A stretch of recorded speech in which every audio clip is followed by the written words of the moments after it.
I want to welcome everyone this morning, beautiful Tuesday morning after Memorial Day weekend. I hope everyone had fun and stayed safe. We are waiting for some more participants, but I would like to go ahead and get started. Turn the page STL. Today we're going to be discussing our community needs data assessment. I'm Lisa Graining, and I'm the project manager of Turn the Page STL, a chapter of the National Campaign for Grade Level Reading in St. Louis.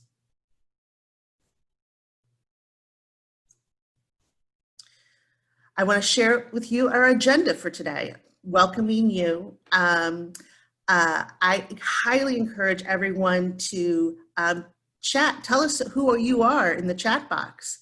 And if you have any questions, please go ahead and ask questions and answers. Bernea here with University of Missouri St. Louis will be looking at those questions and attempting to answer them or to throw them out to the four of us. What is Turn the Page STL? Turn the Page STL is a chapter of the National Campaign for Grade Level Reading, looking at how we can ultimately improve third grade reading proficiency. That's a big goal of ours, and there are lots and lots of factors that happen for a child's life for them to get to the end of third grade not reading proficiently. So for the past 6 months, I have been on a quest, I should say, to figure out what is going on in St. Louis. What is happening in St. Louis that allows a child to get to the end of third grade not reading proficiently? And this I compiled as a 2020 Community Needs Data Assessment Summary. After I go through the process of Turn the Page STL, we're going to be hearing from Ron Fairchild with the National Campaign for Grade Level Reading. Hi, Ron. And then we're going to take it to our guest speaker, Kylie Bednar with the University of Missouri St. Louis, who's going to be helping us through our strategic planning process. Morning, all. All right, here we go. We are a community coalition. It's very important that Turn the Page STL is not a new program here in St. Louis. It's a collective impact organization that is bringing together all the great gems that our city and county have together to support all the children in the community. It is a city countywide literacy initiative dedicated to the number of children that are reading at or above grade level by the end of third grade in the St. Louis community. Foundational to the work of Turn the Page STL is the understanding that racial inequity in metropolitan St. Louis has contributed to generations of disparities based on race and zip code. Turn the Page STL envisions a future of all children, regardless of their race, zip code, or school district, becoming literate. So before we start our comprehensive community problem-solving framework, many of you call it a strategic plan. We've got so many issues that are happening with our children, and we've got to figure out what are the most important things that we can start with.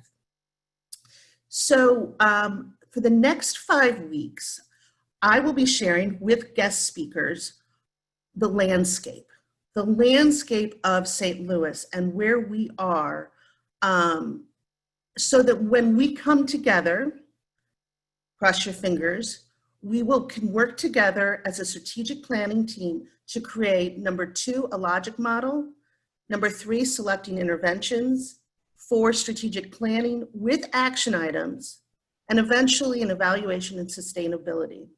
This work will all be led by Kylie Bednar and Bernea Lester with the University of Missouri St. Louis. Over the past 6 months, as I said, Turn the Page STL has collected data from 6 data sources.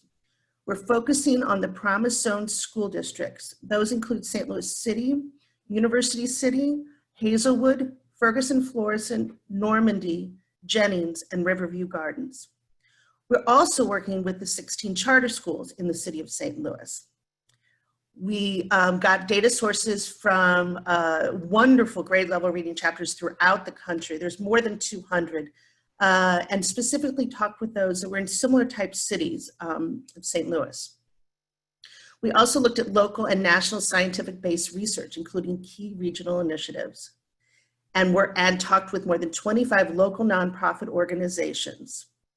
I think the most fun part of this collecting data, which we'll get into our third webinar, was when we met with 8 different focus groups of educators and of families throughout the community.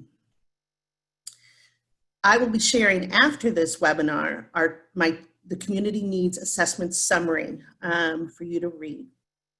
It is an analysis of 3rd grade reading proficiency through a racial equity lens, with 5 themes emerging as factors in reading proficiently: kindergarten readiness, school attendance, summer learning, family engagement, and high quality teaching in home, community, and school.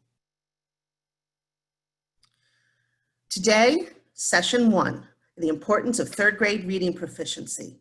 As you can see, we have a set up session 2 a week from now at the same time. We're going to look at the quantitative data and the racial inequity in St. Louis. Session 3, what were those focus groups telling us? What did the community tell us? What's the qualitative data? And then we're going to have some excellent guest speakers to talk about in session 4 about kindergarten readiness and family engagement. In session 5, teacher preparedness, summer learning, and attendance. This is all for us to learn. I am thrilled and honored. I think this is our second time, Ron, to introduce Mr. Ron Fairchild. He's the director of the Grade Level Reading Support Center for the National Campaign for Grade Level Reading. It's a collaborative effort by foundations, nonprofit partners, business leaders, government agencies, states, and communities across the nation to ensure that more children in low-income families succeed in school and graduate prepared for college, a career, and active citizenship. The campaign focuses on an important predictor of school success and high school graduation: grade level reading by the end of 3rd grade. Welcome, Ron, and let me bring up your presentation. Wonderful. Well, thank you, Lisa. It is indeed a pleasure to join you via webinar for the second time. And I think the first time I had an opportunity to connect with all of you, it was back when you were first determining whether or not you wanted to take on this challenge of putting a stake in the ground about 3rd grade reading and contemplating joining our network. And on behalf of everyone at the campaign, I want to say just how thrilled we are that St. Louis is part of the campaign for grade level reading. And we now have anchors, I think, in Missouri, both in St. Louis and City, both conveniently called Turn the Page, which is a wonderful, wonderful thing. And I think Lisa just wanted me to describe a little bit about where we are as a collective network. I'll share a little bit about what we're learning, what we're seeing that's working across the country, and what might be next as you engage in this strategic planning process. So Lisa, I think I have about 15 minutes today, so I'm going to hit some high points and move kind of quickly through a PowerPoint deck that I'm going to leave in your team's hands, and make a commitment to everyone. And I'm thrilled to see the comments and the introductory remarks in the chat box, that if you have follow-on questions or want to get additional information on any of this, that is available both through our online platform, and you can always email or call me or anyone on our team, and we would be delighted to help and be supportive of you, because that's really what my role is and our team's role is at the campaign, is to support communities in St. Louis in doing this work. So Lisa, let's go to the first one. So I'm going to do a little bit of background and context on the campaign. I'm going to talk a little bit about our framework and how we work with communities, and then just give you a sense of what we're learning in the context of communities' responses to the COVID-19 pandemic, because I think that's top of mind for everyone and an incredibly important role that you and your community and your coalition can play. So the background on the campaign and this effort, and this is, I think, fundamentally important to know about where the campaign got started in our roots, and that is that we designed the campaign to be an effort to intentionally disrupt generational poverty. All of the work that we're doing around third grade reading is positioned as a critical milestone and one of the best predictors we have for future success in school and in life. And the way you framed those 5 key areas for your strategic planning process is very consistent, very aligned with what we have said our core assurances that the campaign is all about: quality teaching in every setting, in every context, more seamless systems of care and support for kids and families, and third, community solutions to the challenges around school readiness, school attendance, and summer and after school learning, where we know that there are important issues and challenges at play that either contribute to or diminish the chance of low-income kids hitting that proficiency mark successfully. So that's our aspiration. What we do is hopefully provide some catalytic leadership, which hopefully inspires local action. And some of these actions, I hope, sound very familiar to you based on your work in St. Louis. And that is to put a stake in the ground, become a community that rallies around this third grade reading goal, to develop an action plan, and then to mobilize a broad cross-section of stakeholders and constituencies who care about this issue.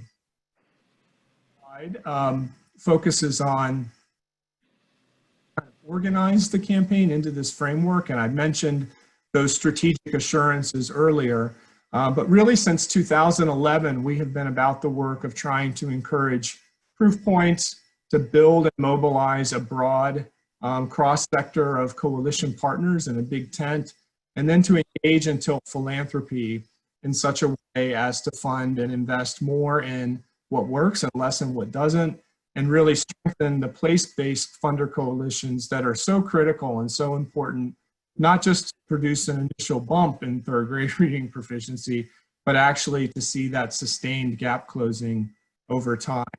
And where we are right now, since 2012, is really finding ourselves with a set of earned assets that we want to put to use and put to work to benefit the entire network. So first, I wanted to talk about our proof point strategy, which I think would benefit any community embarking in a strategic planning process, but especially where you are right now. And that is to find places that can serve as evidence markers of success and sources of inspiration for other communities. So now, let me go to the next slide. Right now, we have a network of more than 300 communities in 45 states that have taken up this issue around grade level reading. We mobilized using the All-America City Awards as a focusing event for communities to compete back in 2012 for the places that have the strongest plans.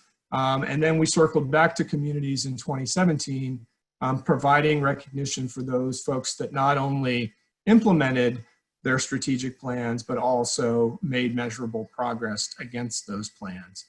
We've been driving with data. We've been working closely with communities to learn from and with those communities and build those communities into a network of places with plans that are searchable, where other communities can discover what's working, how well, under what conditions, and building a increasingly sophisticated network of relationships backed up by online technology that help people form those connections. And so we've been serving as a hub and a broker and a connector for communities since 2012.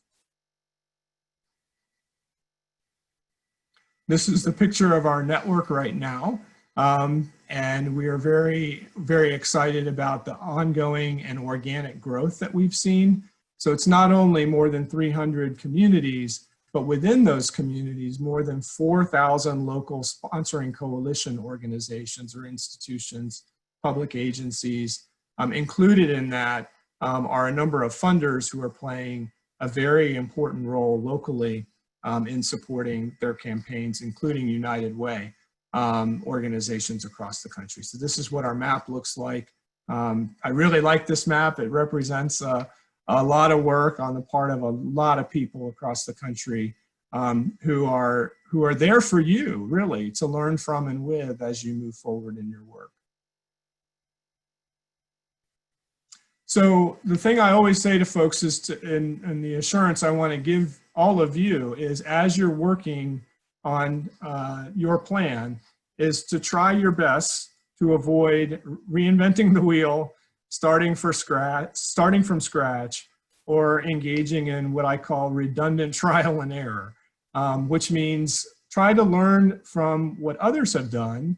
And as much as you're focused on what's happening in St. Louis, try to have at least one person have their head on a swivel to look around to other places who are maybe a few exits up on the journey or the quest that Lisa described at the top of the call. Because someone somewhere has figured out one component of this. And one of the big challenges is trying to figure out how we aggregate the research and development that has been done in multiple communities in such a way that we can benefit from that and not have to make the same mistakes that others have made, or feel like we have to bear the burden of inventing all of that ourselves from scratch. And so that's what this network has been built to do. It's diverse enough, dynamic enough. I know you've already looked into similarly situated communities and found that and discovered that. So this graphic, we could spend probably an hour teasing out all the content on this graphic, but the big takeaway that I wanted to encourage all of you to think about is that there is no one single program or silver bullet or magic potion or mystical incantation, whatever your metaphor of choice is, that is going to be strong enough and robust enough to get kids to the 3rd grade reading milestone. There is no one single thing that will do that. And so what the central challenge is, and what is unique about the campaign, is that it gives you an opportunity to assemble the pieces and the parts of that, of what it takes to get kids to 3rd grade reading in a logical and sequenced way, such that enough low-income kids and families have the right access to the right things in the right sequence, dosage, and duration, so that they add up, or that they braid together to form an increasingly strong and powerful, more connected, more bundled and integrated and stacked approach. And this is, I think, a key success factor in why some campaigns and some communities have been able to succeed and others have not, is that they have focused on the interconnections between and among these various strands. And so when they're working on summer and after school learning, they're trying to concentrate the programmatic opportunities with a very focused population of young people, so that the same kids are getting multiple touch points across various systems, across various program providers, and you're focused as much on the handoffs and the integration as you are on the actual components within them. And that is a very important piece of campaign strategy that I would encourage you to think about. And we don't have time to go into all 11 of these that are listed here, but there are lots of resources available through our online platform and additional information that we're going to be covering over the next month. In particular, I wanted to mention in the month of June, we're hosting a series of roundtable conversations based on the latest iteration of an effort by our network to gather what's working stories from across the country, from communities. We gathered more than 326 stories from 112 communities about what's working. And they're arranged by topic areas. We have identified 6 key impact areas where we are looking for examples of communities that are moving the needle. And we've tried to organize those in a way that's accessible to communities across the country. Maybe, Lisa, we can go to the next slide. All of this content and all this information from communities exists on clipglr.org, which is our online learning for impact and improvement platform. You can click on any star on our map and get detailed information about the data from those particular communities. It includes their Community Solutions Action Plan. It also includes stories that they've written that were part of this recent storytelling challenge, where you can gather and really dive in and look at what has been developed to answer this fundamental question of what's working well, why, and under what conditions. Because without real insight into that, we're going to find ourselves in this situation where we're reinventing the wheel and not using the precious resources that we have to the highest impact that we possibly can. And Lisa, maybe the next slide.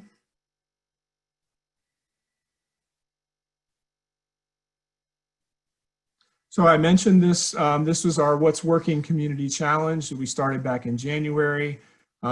This is just sort of a high-level overview. Those roundtable conversations will take place every Tuesday in June from 12:30 to 2 p.m. Eastern Time. They will focus on these stories. We will include communities that have filed stories on each of these topics. We'll give you an opportunity to interact with the community leads in those places.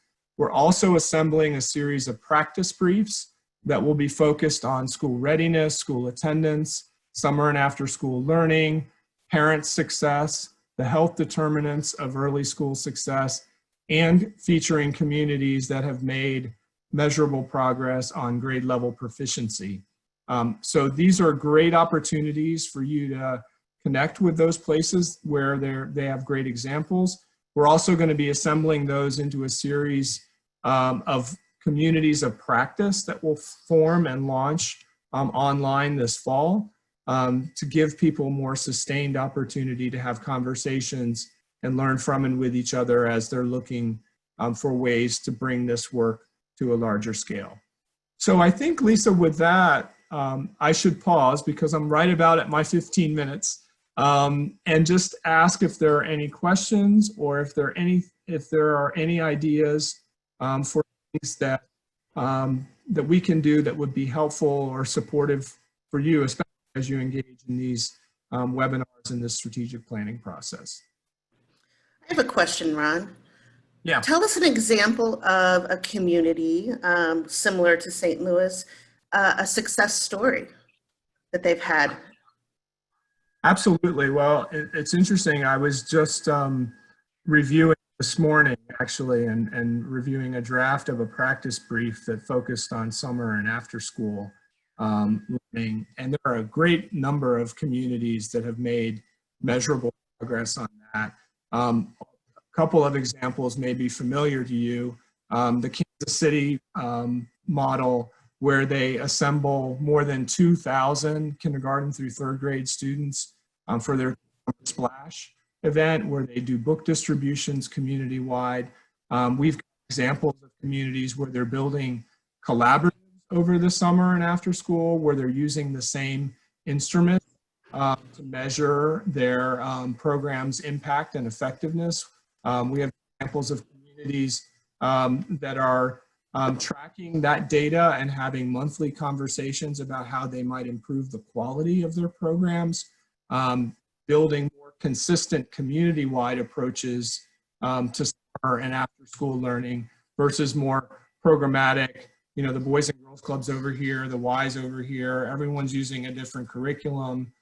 We've got a community where they have, New Orleans is a great example of a place where all the community-based organizations have come together and said, when it comes to integrating literacy and language development in our programs for kindergarten through third grade, we're going to use the same kind of strategy, same approaches to generating high interest, literacy rich activities.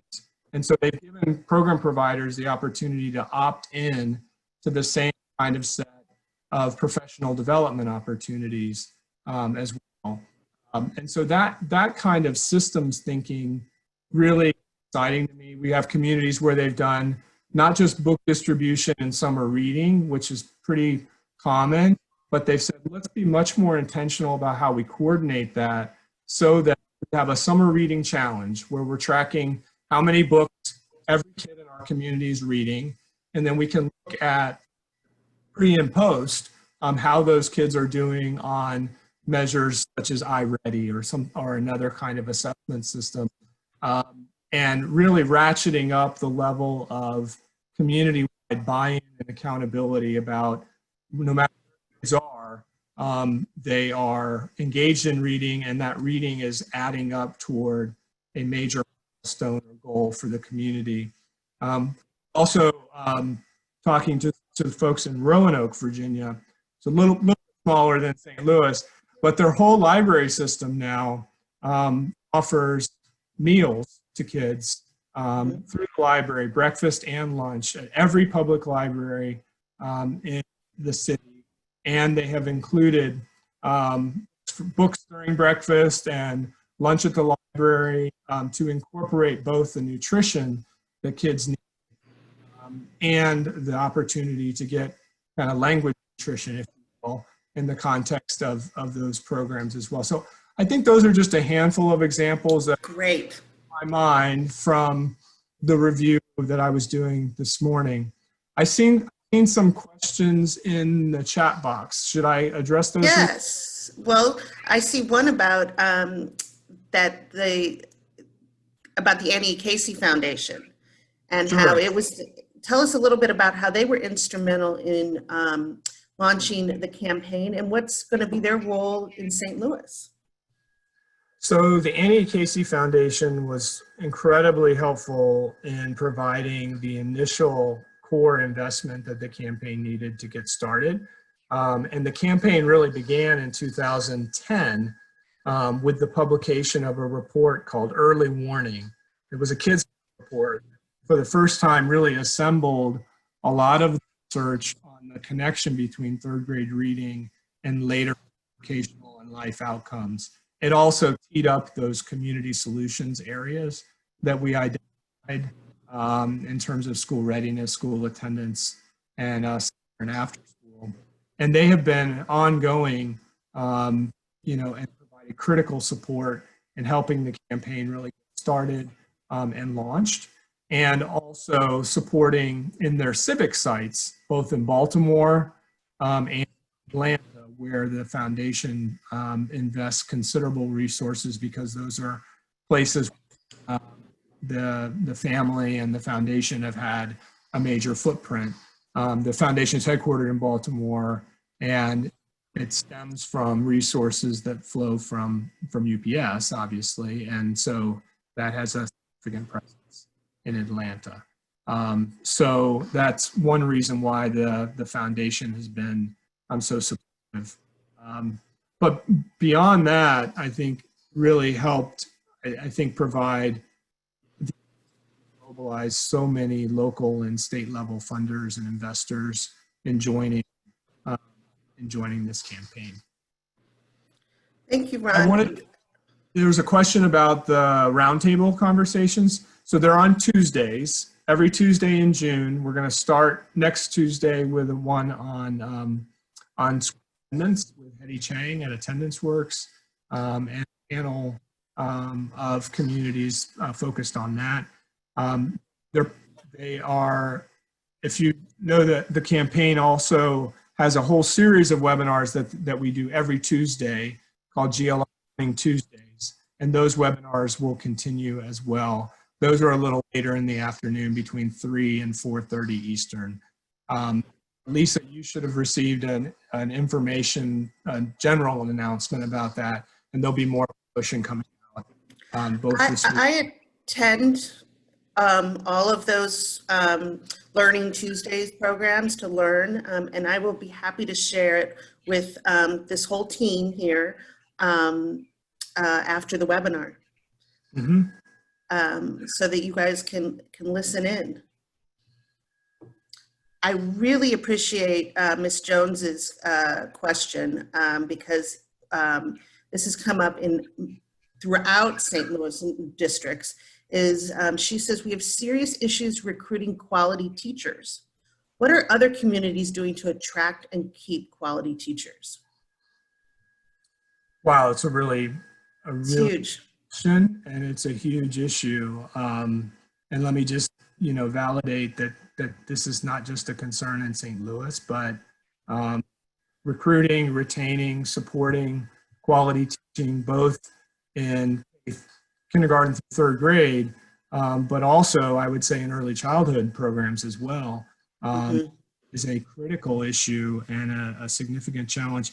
One of the things I find most encouraging as I used to travel across the country and talk to folks, are places that have really committed and investing in what I would consider to be building pipelines and growing their own, both in terms of their current core of teachers, both in pre-K and kindergarten through third grade, but also in recruiting and retaining and attracting new teachers into the field. There are great examples of communities where they recruit undergraduate students as AmeriCorps members to have an experience in teaching during the summer months where, a junior, senior in college might not think that teaching was exactly their career path, but working in a program for 4 weeks over the summer. Also doing a lot of work with paraprofessionals and ways to kind of build the skills and the capacities of folks who are working within the system so that they see a future where they can gain increasingly more significant roles and responsibilities in terms of how they're working with kids. And we're seeing a lot of systems saying that one of the best investments that they can make is make sure that their current workforce of teachers have the skills that they need to be successful in literacy instruction. And that means aligning professional development with what the research and what the evidence is showing about, and Lisa, you mentioned, scientifically based research. I mean, we've known for a long time what it takes to individualize instruction, what it takes from the science of reading to make sure all kids can read successfully by the end of third grade. But there's a big gap and a big distance between what we know from the research and what we do routinely as a matter of course and as a matter of practice. And as a former teacher myself, I mean, there's no better feeling in the world than feeling like what you're doing in a classroom is contributing to young people's success. And I think more folks will be attracted to the profession, will stay in the profession if they have that support that's absolutely critical and necessary to give them that feeling that what they're doing day in, day out is adding up and is producing the results that we want to see. Hey, Ron, this is Bernea. Just one question I think everybody would want to know from you. It's from Robin Wabi. Hopefully I pronounced that correctly. But any COVID-19 world promising practices we can look for interventions and initiatives to deal with the learning loss that allows for social distancing. We would love to hear your thoughts on that question. Well, one of the things I didn't get to is toward the end of my presentation deck, there are a few slides about the COVID-19 pandemic, what we're learning from communities about that. So maybe as I'm talking, Lisa, if you would cycle through, I clearly had a lot more content here than I had time. But let me just on that, and that is that what we're facing right now with respect to the COVID-19 challenge is, I think, unprecedented, and the risk associated with the learning loss and the setback that kids are experiencing are and our network, we are committed to activating our network to generate solutions around this and to help lift up those solutions. And so we are hearing back from communities who, have been primarily in that first response kind of mode where it's how do we make that the basic needs are being met in our communities, and now are shifting into how do we mitigate learning loss. I mean, everything we know about summer learning loss and summer setback is predicated on 3 months. We're basically adding another 3 to 4 months to that, and assuming that when schools go back in the fall, there is going to be one of the most challenging back to school times that we've ever faced. I mean, you've got kids, especially in the early grades, kids who have the opportunity to have a full year of pre-K, who haven't had an opportunity to have a full year of kindergarten. And so I'm especially concerned and worried about our reopening plans to make sure that the first thing we got to do is figure out how do we stop digging the hole that we're in right now in terms of learning loss, and like stop the growth in the learning loss. And then we've got to figure out how, as part of reopening and as part of what we're doing this summer, how do we mitigate and reverse that so that when we start again, you know, we're going to be in a much better position to be able to respond to that. You know, the other thing that I think a lot about is how chaotic it was when we had to close 19 in the first place, and how that relationship and the handoff between teachers and parents, how challenging that has been. I have not talked to a single parent who said, "Oh no, I got it. I'm totally set when it comes to to how we support instruction at home and online learning and anything else." So it exposed, I think, this critical need for a stronger and better and warmer handoff between parents and teachers, and then back.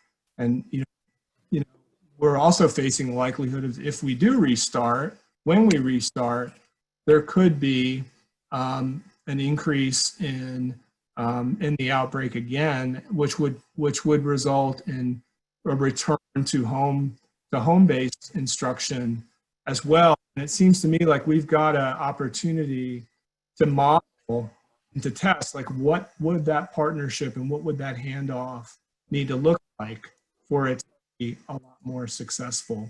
So we're launching, you know, this week, another storytelling challenge where we're asking communities to share what they're doing, not just about like connectivity and devices, but also what are you doing to promote engagement in online learning?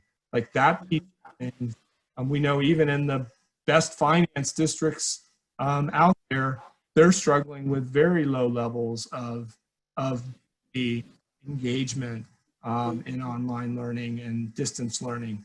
So I think there's just a host of challenges, and what we want to do is make sure we're listening to communities and lifting up those examples of the most promising places that are doing interesting work, because there's a tremendous amount of innovation, improvisation, and, you know, folks that are thinking about this crisis both in terms of the challenge it presents, but also in terms of how to use that as an opportunity to break some new ground and to try some different things that perhaps you know, they haven't been able to test and try on a large scale previously.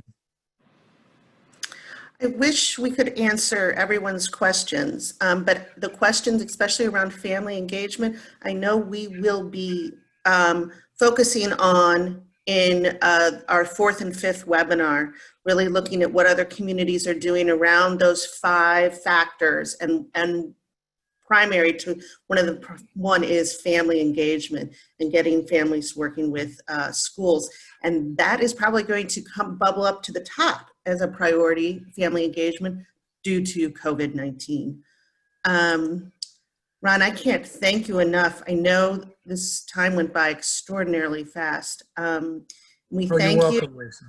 And I know for a fact that if you have any questions for Ron, you just email me, and Ron will, and I'll forward them to Ron, and he will answer you. I'll do my best. I will. Fair enough. I'll try first.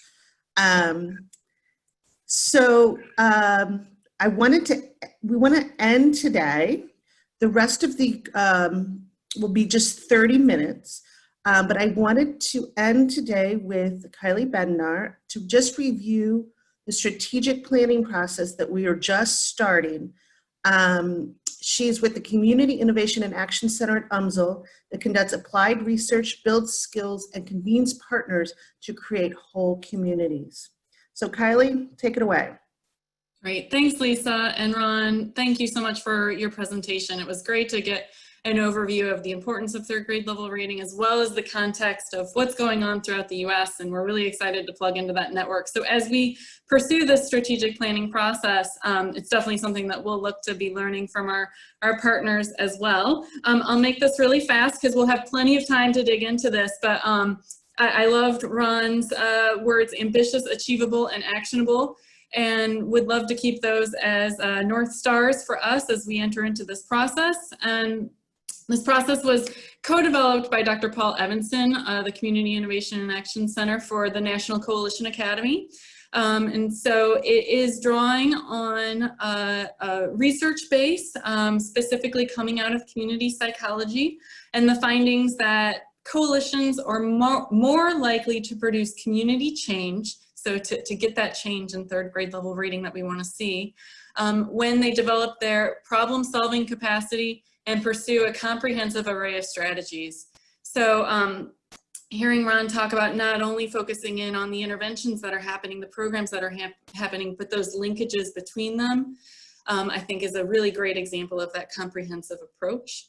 And so we will be embarking on a process to review the data. Lisa and my colleague Bernea Lester, who's going to be co-leading this process with us, have been listening, and we're going to be sharing the results of the data that has been collected both quantitatively and qualitatively so that we can understand local context.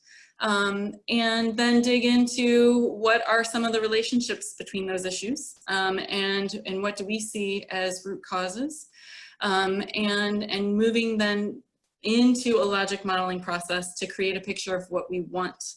And that's going to be based on local data, based on national evidence, and grounded in community experience and consistent with community expectations. So as Ron was sharing that rope slide, it's an opportunity to blend and braid the different components of grade level reading in an intentional way we can all kind of get a sense for and revisit. As Ron said, there's no one magic potion, but we can set a course and go for it and evaluate what is working and what isn't. And then we'll close out the process with checking on that comprehensive array of strategies, and making sure that we're working at multiple angles based on community input and evidence. And then ensuring that we've got that array, both from kind of direct service interventions to policy interventions. And action planning wouldn't be complete without the who, what, why, and when, by when. So, so we'll definitely be working with you all to clarify and get agreement on that as well. So, so I'll just leave it at that, but know that more information is coming, and we are in the process of adapting in response to the pandemic in terms of the timeline. So back to you, Lisa. Thanks. Thank you, Kylie. Right, so you'll see on there data collection number 1. That is what we're sharing for the next 5 weeks. Whoops. So once again, I want to thank you. If you are have been tasked by me to help us figure out and to work through this strategic planning process so that we here in St. Louis have a North Star, a direction where we can go, where we can get our greatest resources in and make a measurable difference in reading proficiency for our lowest income members. Again, I know that if you signed up for all 5 of the sessions, and I hope that you can join us at all 5 of the sessions. We ran out of time for questions. We kind of put those in with Ron, which was the right time to do that. So I want to say thank you. Thank you all. And I look forward to meeting with you again next Tuesday at 11 o'clock.